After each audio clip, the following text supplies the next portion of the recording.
kedua, kiai yang kaya raya tapi umat yang kasih amplop. Bukan hanya santri usia anak-anak, yang udah bapak-bapak pun ketemu kiainya masih ngesot untuk mencium tangan. Dan yang mencengangkan, ternyata yang ngesot itulah yang kasih amplop. Netizen pun curiga nih bahwa bisa jadi inilah sebabnya sebagian kiai makin kaya raya. Mobil mewah hingga harga miliaran. Sarungnya aja pun merek termahal yang harganya berkisar antara 400 ribuan sampai 12 jutaan rupiah gitu deh. Dan satu berkeluarga nih, sana family kecipratan duitnya. Padahal kan harusnya kalau kaya raya mah umatnya yang dikasih duit ya enggak sih? Tapi ya gimana ya, dengan ngasih amplop pada kiai kan diharapkan bisa dapat berkah.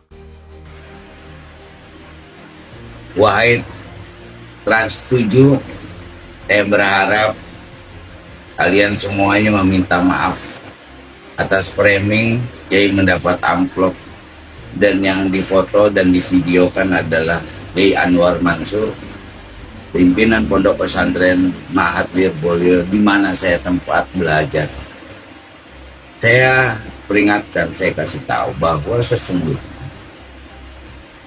kita ini sebagai seorang santri berkhidmat kepada Kiai.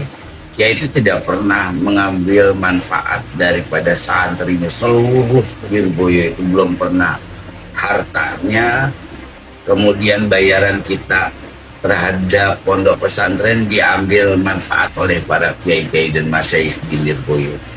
Beliau berdiri dengan dirinya sendiri. Beliau mencari maisha dengan caranya sendiri.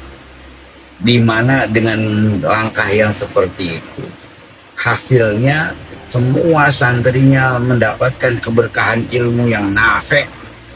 Apa yang nafe bisa dimanfaatkan di rumahnya, bisa ngajar, bisa berbagi ilmu kepada masyarakat luas. Sebab ulama-ulama kita itu, guru-guru kita itu, wabil khusus masyayikh Lirboyo, gak pernah memanfaatkan santri untuk kepentingan pribadi. Saya berharap kalian datang ke Lirboyo untuk meminta maaf. Yang kedua, bila mana anak saya pun ada di pondok pesantren Lirboyo, kemudian pondok pesantren sedang ro'an atau sedang membangun satu gedung, anak-anak saya yang masih tidak atau yang masih usia-usia belia, saya perintahkan mereka untuk berkhidmat, ambil coran untuk ikut membangun pesantren. Karena bagi kita ada namanya sedekah jariah. Sedekah jariah itu berbentuk tanah wakaf, berbentuk sumur, berbentuk pohon yang ditanam. Selama pohon, selama kemaslahatan umat, kepentingan orang banyak, itu ada, selama itu pula mengalir pahalanya. Kalau kita tidak mampu untuk membangun atau mewakafkan tanah karena keterbatasan ekonomi kita, maka tenaga yang kau keluarkan untuk bangunan-bangunan pondok pesantren, maka itu sebutannya jariah, sedekah yang pahalanya terus mengalir sampai yaumul qiyamah, akan diberikan oleh Allah Ta'ala bagi orang-orang yang membangun pondok-pondok pesantren, bagi madrasah-madrasah, sehingga anak-anak itu tidak dieksploitasi untuk dipekerjakan. Tidak ada hal yang demikian. Ini berangkatnya berbeda cara pandang. Kita orang tua yang ada di Jakarta yang memasukkan anaknya di pondok pesantren Lirboyo Kediri, itu bagian bagaimana jariahnya anak-anak kita ada di hadapan Allah Subhanahu wa Ta'ala dengan ngangkat ember untuk cor-coran bangunan. Adapun kemarin persoalan yang masalah pondok pesantren roboh, itu insiden, jangan terlalu dibesar-besarkan.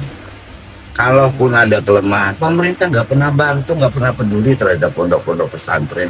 Mohon maaf, KJP yang dibagikan kepada anak-anak didik SD, SMP, SMA, pernah ada pemerintah memberikan KJP terhadap anak pesantren? Nggak pernah sama sekali. Mohon maaf, kami orang-orang tua santri yang paham tentang dinul Islam memperjuangkan anak-anak kami tanpa bantuan pemerintah. Pesantren berdiri tanpa bantuan pemerintah. Jadi jangan gampang menyalahkan. Ayo introspeksi, pemerintah tengok pondok pesantren. Jadikan pondok pesantren sama seperti SD, SMP, dan SMA. Karena bagaimanapun pesantren tempat pendidikan yang terbaik untuk mendidik akhlakul karimah. Anak-anak bisa menjadi soleh dan soleha.